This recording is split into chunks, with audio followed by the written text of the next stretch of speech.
Hey guys, welcome to another episode of the Brokerpreneur podcast. I am Dr. Ben Spears, the ambassador of flow. I am here with Matt Vi, the big guy, as usual, and we got an amazing guest. Yep. Before we get to that guest, who all of our listeners have heard of, so we talked about him, so many times.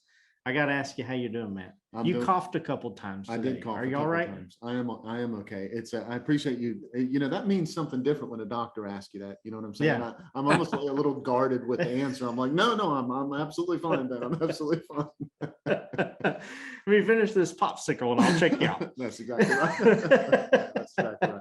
Yeah, doing super good. Real excited to get to dig in and talk to Frank today. We got a really cool topic. So. Yeah, absolutely. And you guys, you haven't seen him yet, obviously, but we're getting ready to bring him on right now.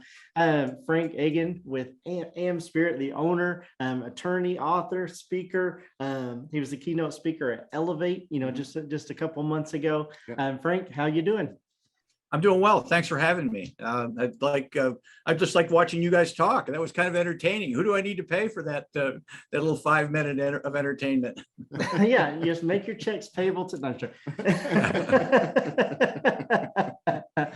It's like old TV shows and magazines, right? Like you feel like this little thing and you send it out for a limited edition G.I. Joe Sea Monkey figurine, right? and there it comes back in 2 months. And you're like, this is shrimp. This is just shrimp.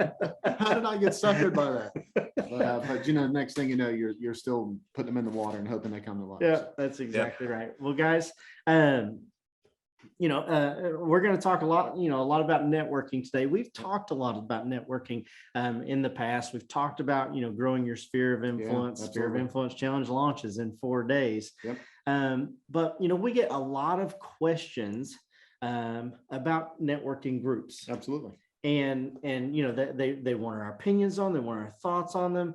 Of course, we immediately say, you need to go to go to Frank Agin, and learn more about AmSpirit.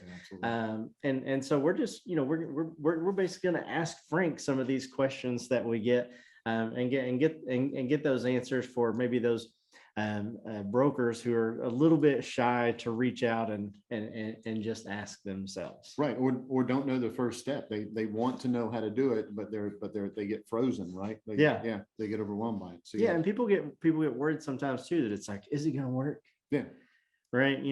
We're going to dig into all of that today, every bit of that. We're going to dig into absolutely every bit of that. But first, let's talk about sea monkeys. Let's talk about sea monkeys, and let's get a little bit of Frank's backstory for those of you who maybe haven't caught a podcast where we've talked to him or weren't able to come to Elevate. Frank, tell us a little bit about how all this got started. You're an attorney, and I guess once an attorney, always an attorney. But now you've owned AmSpirit. What was the transition like in that? Yeah, sure. But I do want to say that once an attorney, always attorney amongst family, because family's always hitting you up for free things. Hey, can you do my will? Can you do this? So-and-so is getting divorced. Can you take them out of the will? So, I live in Columbus, Ohio. I came here to go to law school, and I've got a law degree and an MBA from Ohio State. I left and went to work for a really big firm because that's what you're supposed to do. And it was a great job, but I didn't want to be a tax consultant for the rest of my life. So I decided to leave and go into private practice. And I tell people a funny thing happened when I went into private practice. And the funny thing was that nothing happened. I had no idea how to get clients. And I think that's a story that a lot of people who are out there in small business America kind of wrestle with. Yep. We're good at what we do. We're good at our trades, but we're not necessarily good at marketing it. So someone suggested I get into a tips club or a leads group. And if you're familiar with the likes of like BNI or similar sorts of organizations, I was invited into an organization that brought together people on a weekly basis to learn about each other and exchange referrals. And I fell in love with it right from the get-go, and did very well through it. And then at one point had an opportunity to buy it. And that was probably, 4 or 5 years into that little journey. And I jumped at the opportunity. It was the early 2000s. I stopped the practice of law and really changed the trajectory of my life from being this left brain attorney to this right brain professional relationships person, and teaching people how to start these groups teaching people how to generate referrals. Yeah. That's the story. Yeah, that's so that's so incredible, and Ben and I are both super glad you did it. You've been one of the most incredible people we've met along the way. We really appreciate everything that you've done, and your heart is in it, right? Which is a big part of that to us is, you know, you really truly want to be able to help. You really truly lead with value, and so, you know, whenever it comes to networking groups, that's a big part of the reason why we appreciated you speaking at Elevate, was because that's the message that we want to get across. And so today we want to kind of dig into how people take some of those first steps in order to, one, make sure they're getting other people in their networking group that look at things the same way that they do. Right. So if they have that same mindset, then that makes a big difference. Then their group is going to be that value-based group, and everybody's going to win. So yeah, absolutely. Yeah. So let's talk a little bit about that, Frank. You know, let's say I'm a broker, right? You know, I'm trying to grow my brokerage. You know, whether it be from just finding more buyers and sellers, all the way into trying to connect with you know, other agents in the marketplace so that they can learn more about my brokerage.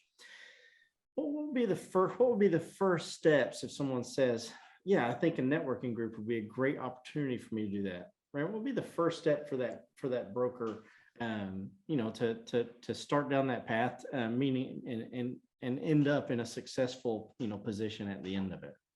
Yeah, that's a great question.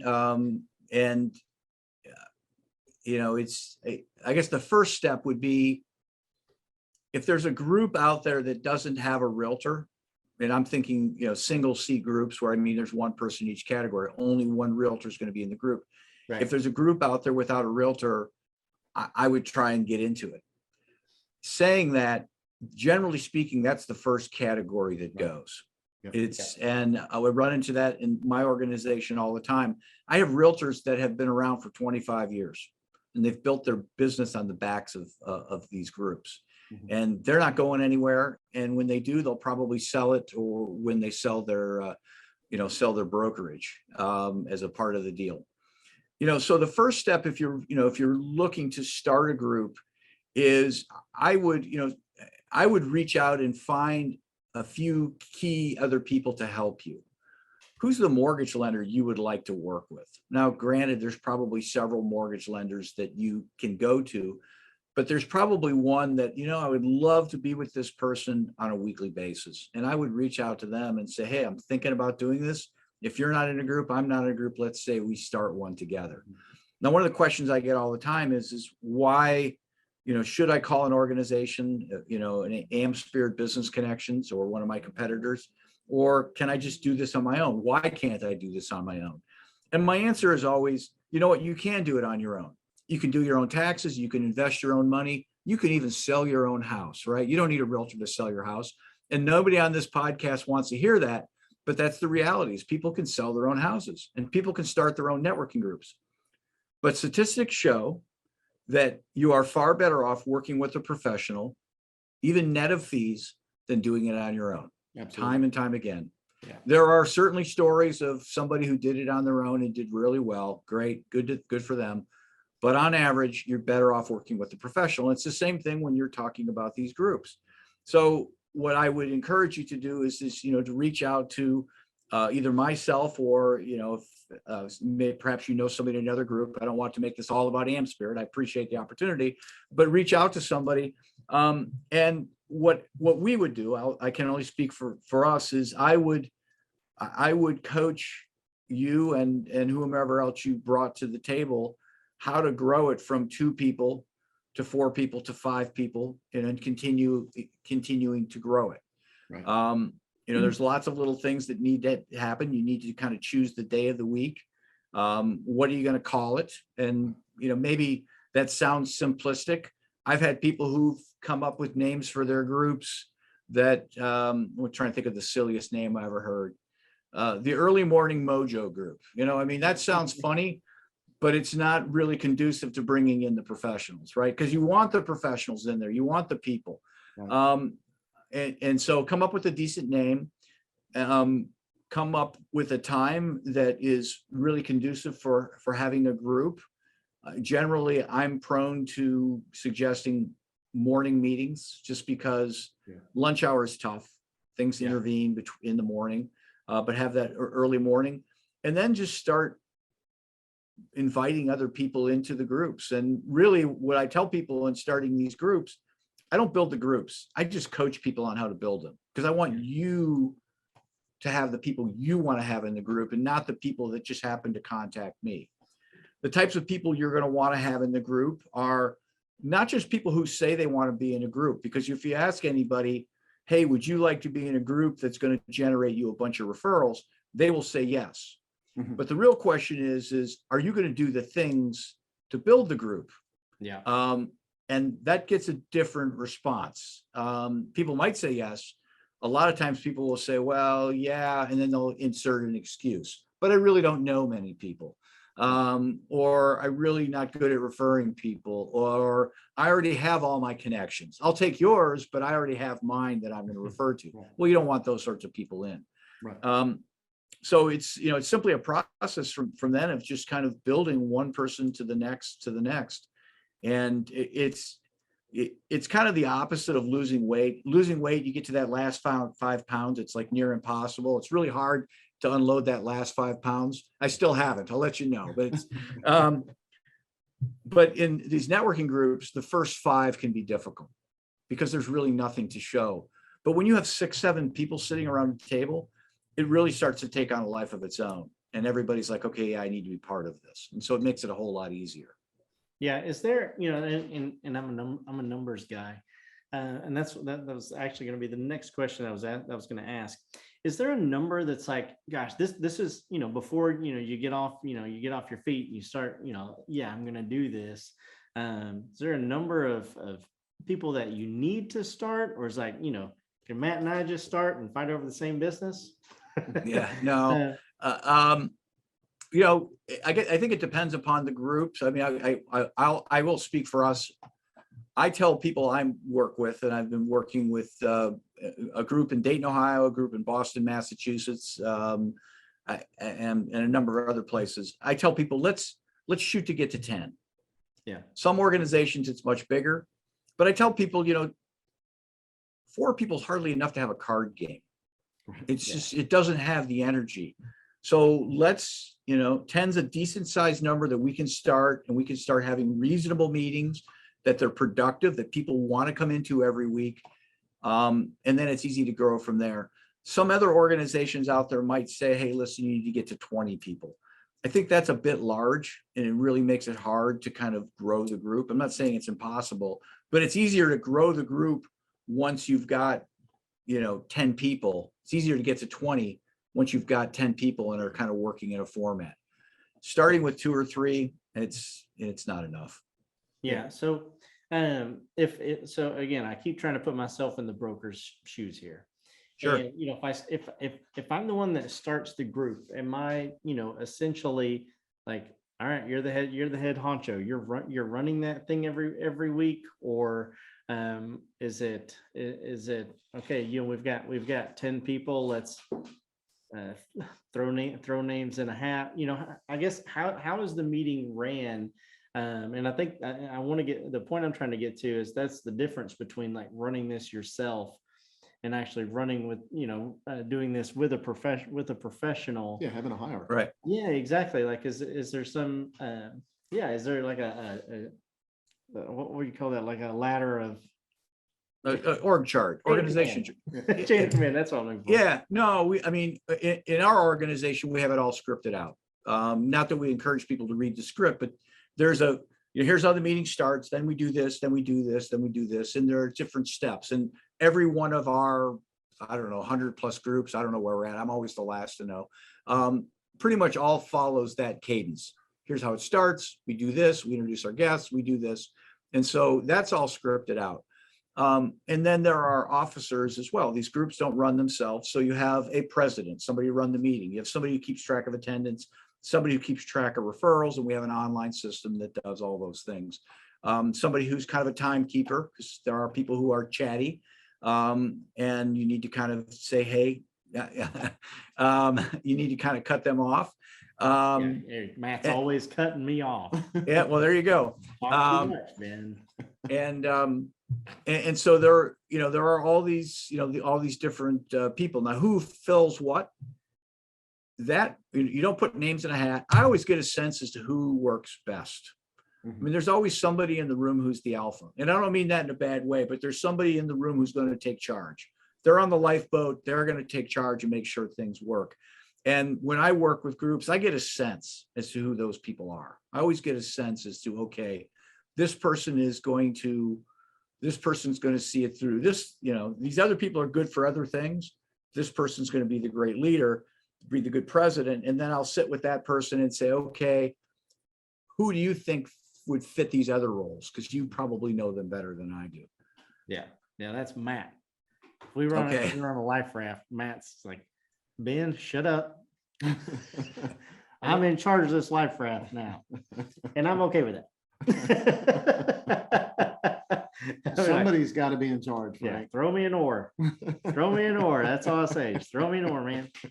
I'll paddle till I can't stop.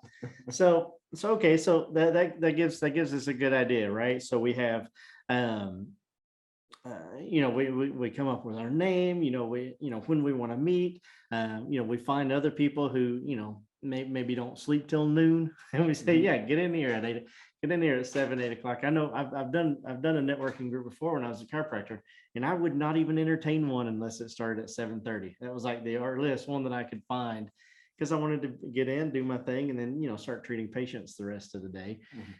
So we have that. Now we have this hierarchy, this chain of command, and absolutely, I love the fact that everything is kind of scripted out, and it's essentially the minutes, right? This is going to happen here, here, here, and here, because the worst thing that can happen in a networking group is that you sit there and it just drones on forever and ever and ever. It really makes it difficult to have those people and nothing getting accomplished. Yeah, have anybody else want to come back, or if you have people visiting, then getting them to say, yeah, I actually want to be part of this.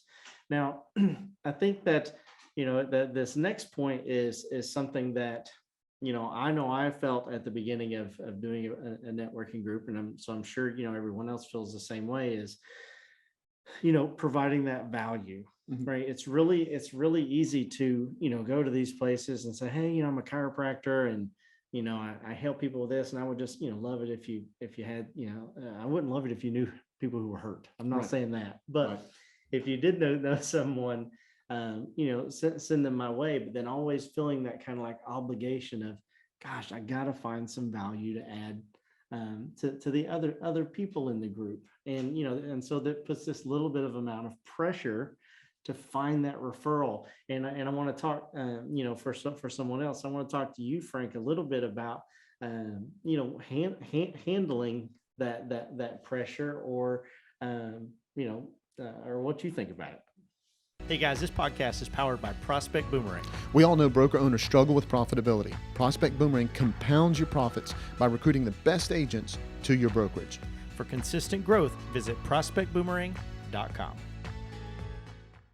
Well, I have a couple of thoughts. One, no pressure, no diamonds, right? I mean, there's got to be that pressure, and I don't mean that in a bad way. I don't want people losing sleep over it. But people do come to me and say, geez, I don't know, Frank, I don't know if I'm going to be able to give referrals. And my response to them is, I'm not worried about you. If you're thinking about it, the referrals will happen. People will say things. You'll get to like these people. You'll want to help these people. You don't need to come up with something every week, at least not in our organization, not every week. We do want you to come up with things a couple times a month. And there are lots of ways that we can help one another. But if you're thinking about it, it's part of your consciousness, and you will discover things. The people I worry about the most are the people who don't care, because they're not going to be looking. What do I care? I don't care about Ben. I'm here to get mine.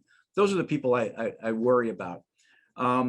So I think that, it's good to kind of have the pressure there. The other thing I remind people in chapters is there's lots of ways to help people. And certainly, as a chiropractor, it would be great if I could refer you to somebody who, was in a car accident and they need help, and they're going to need help a couple times a week here for the foreseeable future. That would be great. That doesn't happen all the time. But what if I referred you to a personal injury attorney who doesn't really need you? Arguably, they should go to chiropractor. I go to chiropractic every month. So that's a pitch for chiropractic. But as a chiropractor, yeah, you'd love to know that personal injury attorney because they're running into lots of car accident victims, right? So they're not doing business with you, but they could refer lots of people. So that's a potential referral. What if I got you an opportunity to, go do a lunch and learn at a business? That's an opportunity. What if I got you an opportunity to speak at the chamber, or what if I tipped you off to a small health fair in a retirement community? Those are all different ways that we can help different people. I want to introduce you to a dentist. You're running in the same circles, dealing with people that are health minded. Right. And when we start to really open our minds up, and that's where people run into problems. Geez, I don't know anybody who's in a car accident. Well, it's much broader than that. And it's the same thing with real estate. It's much broader than that. So we spend a lot of time in the organization trying to get people to think in broader terms, to think, what are the ways I can help this person? Yeah, I mean, just a person that runs a landscaping company, right? I mean, they're putting plants in and stuff like that. You think they can't use a chiropractor? Yeah, right. Yeah, right. Right. I mean, a friend of mine a long time ago was in a networking group, and we talked about how they would make connections with the people that were the ones that would potentially, want to be part of the networking group. And one of the things that he said, and Frank, tell me if I'm off track on this, one of the things that he said was that, sometimes you get referrals from people because they're trying to help, meaning other people to be part of the group, not necessarily doing business with them, but other people being part of the group. And sometimes they just weren't a really good match. And so what he and I talked about was, take the people that you currently have that are in the group and take one step back from them on who else they would want to work with. So an example would be, if you want a great painter, right, go, talk to a drywall guy. Yep. And if you want a great drywall guy, go talk to a painter, right? Because both of them know each other, and they know who does similar work, and they know who has the same integrity, and they know who puts the hours in to make sure things are right and everything. So it's not just, do I know the person? Is he a buddy of mine, or can you pull 5 names from a hat? Like we were talking about. But it's people that are like-minded, because that's really how people are going to end up with the right people in the group that want to refer. Is that right? Am I missing something there? No, I think that's absolutely true.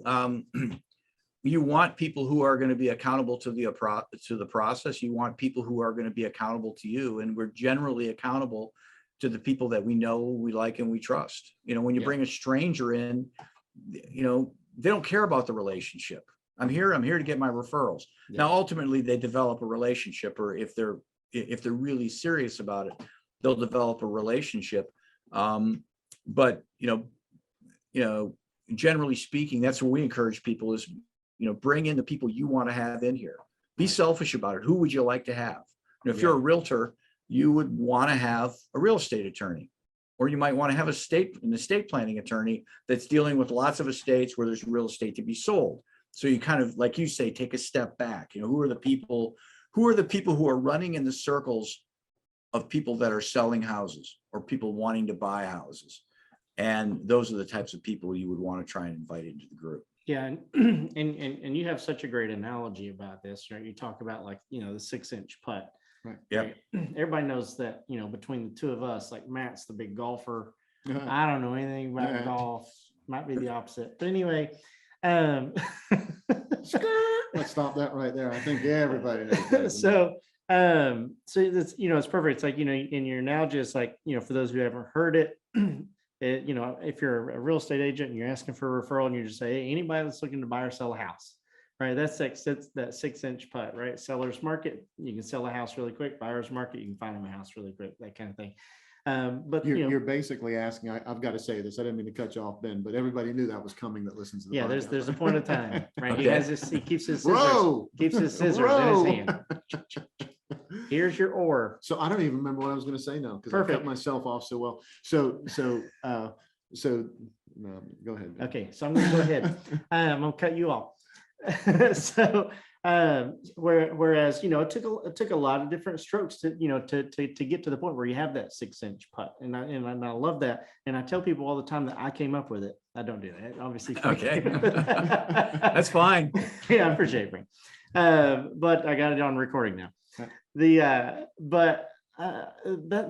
the beautiful thing, right? That's the beautiful thing of everything that you're talking about. And that's where I just wanted to kind of add that is, when you're in these networking groups and you're looking for referrals for other people, or you're asking for referrals from a group, just like you said, take a step back, or think outside the box. And I think what's so powerful about these types of groups is it's forcing you to think differently about how you grow, not only how you're helping others grow their business, but how you grow yours alone. Because too many times as a broker, you may be thinking, okay, I want to recruit more agents. I want to grow my brokerage. Okay, I got to reach out and say, do you know any agents looking to, grow their, leave their office, or they're just getting their real estate license or something like that.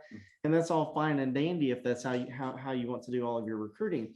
But you can think, and I'm going to come to you with this, you can think outside the box of who might know these agents, or who might know agents who are thinking about moving. And so I would ask you, Matt, from your experience, what are some outside of the box ways that you would say, instead of like constantly picking up a phone and calling a cold list of agents and saying, think about moving, you want to come learn about my tools, that kind of thing. Right. What will be a couple outside of the box, so that if someone said, hey, Frank, I want to join your group, then as soon as you get in that group, you could say, of course, it'd be great if I could be introduced to some agents, but here are some other things as a broker from a recruiting standpoint that I might be able to count or would love to have as a referral. See, I wanted to interrupt like 6 times right there, and I didn't. I actually backed up out of the other interruption, right? So that Ben could talk through that. So going back to the 6-inch putt for just a second, and Frank, you made this was such a great example and analogy whenever we talked about this in Elevate, 1 second. I'm just joking. What? So you said, asking for that 6-inch putt was basically like telling people, hey, hurry up and just give me $10,000. Hurry up and give me $15,000, right? And a lot of people, that's how and a lot of people, and rightfully so, that's how they look at it, right? So I think that's a critical part of that. Whenever you're saying, hey, do you know anybody that wants to buy and sell right now? What you're basically saying is, hurry up and stop doing what you're doing, and hurry up and find a way of giving me $10 or $15 or $20,000, because that's what the commission would be on that. So I think that's a great point. Catching them earlier in the process is super smart. As far as, connecting with other people that might want to do that, of course, we talk about through the appointment setting process, who all should be engaged in the appointment setting process. That's your vendors. That's the people that you're connected with. That's people that you've done prior real estate transactions with. All of them, if you're dealing with them on a regular basis and you have a good relationship with them and you know how they do business, they're going to know other people in the marketplace that do it just like that. Yep. Right. So your closing attorneys, your title companies, the landscapers, the home inspectors, the roofing people that you're dealing with, all of these people know the agents that call them on a Saturday, tell them they need to hurry up and get something done right now. And then on Monday, Tuesday, Wednesday, when it comes time to pay the bill, the agent won't answer the phone. Right. Right. Everybody knows that. Everybody knows that person. Right. And then there's the flip side of it. There's the other agent out there that's the one that whenever they call, they're like, hey, look, I know I'm putting you out. We're right in the middle of your weekend, but this has turned into a huge mess. I promise I want to get this taken care of. And then they stay connected the entire way through the process. If that fits your office, there are roofers out there that know those agents. There's home inspectors that know those agents. There's, all the other vendors that are attached to it that know those people. There's people that work in the bank that know those people. There's, accountants that know those people. There's all these people that are connected with that. But take one step even farther back from that, right? Go back to the beginning. When you're sitting around with your kids' soccer team, right? Mm-hmm. Those people know other agents that they've had good dealings with and bad dealings with. right? They know who those people are, and the other people in PTA with you, right? The people that are showing up at that are helping out at the block party, the people that are at the fundraiser, the people that are at your church, all of these people know great agents. And instead of looking at it like it's competition, instead of me going, well, Ben, I need to hurry up and try to win your business over. I'm the broker. I have to try to convince you to do real estate with me. If you're recruiting, one of the things that you can do is say, Ben, who have you had a great transaction with? You're not going to say it exactly like that, but you get the point. Who have you had a great transaction with? Who did you do real estate with? How did that go? Tell me a little bit about it. I'm trying to, grow my office with the right agents. Who is it that you used that was just excellent in what they did? Now I get to reach out and talk to that agent and say, hey, listen, I talked to Ben. We were at the soccer field yesterday, and he had nothing but incredible stuff to talk to you about. I'd love to just sit down and compare notes and see if there's any way anything I can do that would help you out with your business. We had a great event, which was Elevate, and I'd love to send you the recording of that. Now I'm having a conversation with them based on that, because I took one step back from where I thought I needed to get that person from. Yeah. I took a step back and said, okay, who's doing a great job here? And asking the people that I know, like, and trust, to your point, Frank, trust the people that I know, like, and trust. Who are they working with? And would that profile of what they tell me about that agent be a good fit for my office? If you did no other recruiting than that, you're going to crush it. You're going to have the right people in the office. They're going to be synced up with you the way that they need to, and everybody's going to win. Yeah. So, that being said, once it all, what it all boils down to is, like, everybody wants an ROI. Right. And so, I know that, you kind of know some numbers as far as the actual return on, like, a referral versus just some kind of cold business, that kind of thing. And it don't have to necessarily go into specifics, but let's say someone says, yes, I want to join a group. I've learned this. That's great. Or I want to create my own group if I can't find one. But, Frank, tell me, am I going to be successful at this? And I know it's, has a lot to do with actually the people inside the group. Before that, we're making no promises here, but talk to us a little bit about, the ROI on networking and the ROI on referrals and that kind of thing. Yeah, it does depend. It depends a lot on the person. And sometimes one realtor will hear a story about someone else's experience. Oh, I sold 10 houses, last quarter through this group. It's great. And of course, then they want to run and jump in. But what's left out of the story is that the realtor who sold 10 houses gave a ton of referrals, brought guests, was very involved, and did all the right things. It wasn't magic. But, as far as ROI, it's, you need to kind of think of it in terms of, building momentum, or that flywheel. It's slow at first.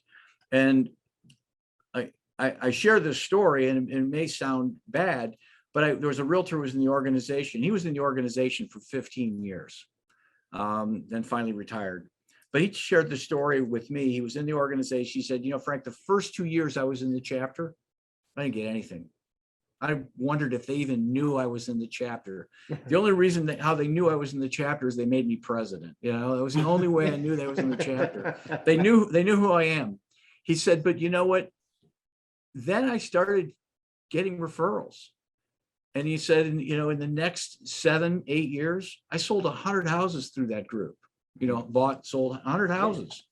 And he said it was well worth my time. I would do it all over again.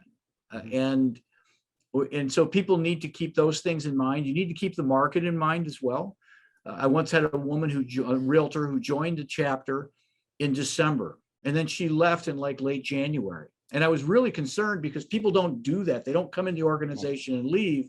So I called her up. Is there something wrong? Did somebody say something, sexual harassment? I'm bracing myself for the worst. And she said, no, it was great. I love the people. It was great. I just didn't sell any houses. I'm like, oh my God. How many people, I've realized that people do sell their houses during the holidays, but there's a pretty big dip, right? And, Absolutely. and so her expectation of it was just totally not realistic. Right. And then I've had people who, had realtors through, 2008, 2009. It was tough. Mm-hmm. It was tough. And, they hung in there and, trying to get people to buy houses. They're out there, but nobody's got money. And so when you start talking about ROI, it really depends. It depends on the person, depends on the market. What I always tell people is this.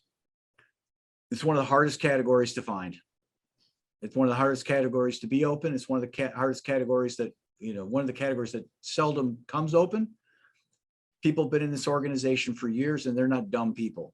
They wouldn't do it if it didn't make sense for them. Yeah. Right. And so I just kind of hang my hat on that. I don't know what their experience is. They're not lonely people. I know one woman, she's been in it probably 25 years and her husband's now part of her brokerage. And they both do it. So, actual numbers, I don't really know. It just depends. But I know it works because otherwise people wouldn't stick around. Yeah, I'm gonna add to that story because it's a reoccurring theme through the whole conversation. And if we're talking about people getting up and running and launched, we want them to get up and running and launched the right way. Yeah. Okay. Yeah. So one of the agents that was in an office that I recently managed up until not long ago was, she was in a networking group. And she'd been in it a year and a half, something like that. And she said, I'm sitting at the table and there's 10 of us there. And I hear them talking about transactions that they're doing with everyone else. And they're not sending transactions to me. They're not sending real estate transactions to me. They're talking about homes that they're selling and all of that. And, our first session, I sat down and I was a little bit concerned with it because I'm like, okay, wait, maybe you're in the wrong group, or maybe there's, maybe they don't want you in there. You got to get out of there, right? You're not a fit or whatever it is, right? And so, and we finished up the rest of our coaching session. That kind of happened at the end. And like, 3 or 4 days later, it kind of dawned on me and I called her up and I said, hey, let me ask you a question. You said you've been in there a year and a half. How many outbound referrals have you given to the people that were sitting there? And she said, and she goes, oh, I know I've given out a couple of them at least. And I said, well, a couple of them to everybody or a couple of them, period. And she said, well, a couple of them, maybe there was 3, maybe there was 4. I said, over a year and a half. And she said, yeah. And I said, well, I think maybe what's happening is you're not in flow with the referrals that are going on in there. And maybe what we need to do is we need to jump in and either make a decision of, yes, I want to do a lot more of this. So I'm going to work really hard to make sure that I'm giving referrals to everyone else and then see what happens. Or, maybe just maybe look at another group, right? Or maybe look at another way of growing your business. And so I think that's an important point to make is if you're just trying to say, and I know what you're asking about ROI, and I hear what you're saying about ROI, but whenever you're looking at that, it has to be the entire return on investment, right? Yeah. It can't just be the return. Yeah. How much Right. return am I getting? It has to be the return on investment. So what is your investment? Is it complete investment? Are you really investing your time? Are you really investing your sincere focus? Are you really investing, in the learning? Are you really investing in all of those things? Then you can kind of expect some type of return out of it. If you're not doing that, then don't sit there and expect just the return, because now you're just wanting a return. It's not a return on investment. Yeah. It's not realistic. Yeah. Yeah. And so when y'all were talking about that, that's exactly the thing that popped in my head. And if we're talking about getting launched, people got to go in with the right mindset. Yeah, no, absolutely. Well, we've answered, a lot of questions in this, but I'm sure, our listeners are going to have more questions, on top of that. And we want to make sure that they get those questions answered by an expert, not just, Matt and I. Mm-hmm. And so, Frank, I want to ask you, I know for a fact that you're happy if other people reach out and connect with you, whether they, want to do a networking group or not, because you're just the king of, networking and just helping other people out. But if our listeners wanted to reach out and say, hey, Frank, I want to learn more, or I just want to reach out and shake your hand and say, man, I just love everything that you do and your philosophy. What would be the best way for them to connect with you and then learn more about AmSpirit? Yeah, I have a website out there, frankagin.com, and it links to my LinkedIn, my email, my Facebook. Everybody likes to communicate a different way, however you want to communicate. But my email's on there. That's the best place to go through. I think it might even have my phone number on there. Someone answers the phone, I'll eventually get it, but the email, I'm always on email. Unless I'm on a podcast, I'm on email. So it's always kind of open. Gotcha. Awesome, guys. Well, I'll make sure that I put all of that information, in the description below, links to those. He's written a few books, so I'll make sure that we put the links to those books down there as well, so that you can check those out. Frank, we just wanted to, let you know one more time that we are so grateful, just to be friends with you. Also, that you came on, the podcast. You spoke at Elevate and you shared your wealth of knowledge with everyone. We're just super grateful for that, and want to say thank you. Well, thank you. Yeah, absolutely. We can't say it enough. Thank you for being what you preach. That's awesome. Thank you. Thank you. Absolutely. Well, guys, if you're listening to this on iTunes, Spotify, Stitcher, Deezer, any of those platforms, make sure you hit that follow button. If you're watching this on YouTube, hit that red subscribe button, that bell right beside of it. You get notified every time we drop a new episode. There's no better time than the present than to go to prospectboomerang.com. Check out all the cool things that Matt and I have to help you grow your brokerage, no matter what stage or phase of the business that you are in. Yeah. And Matt, we are so lucky that we get to meet people just like Frank, and pick their brains, share that with their listeners. We do that for one reason, and one reason alone. And tell them what that is, man. We just want to be part of their win. Thank you so much, Frank. Thank you.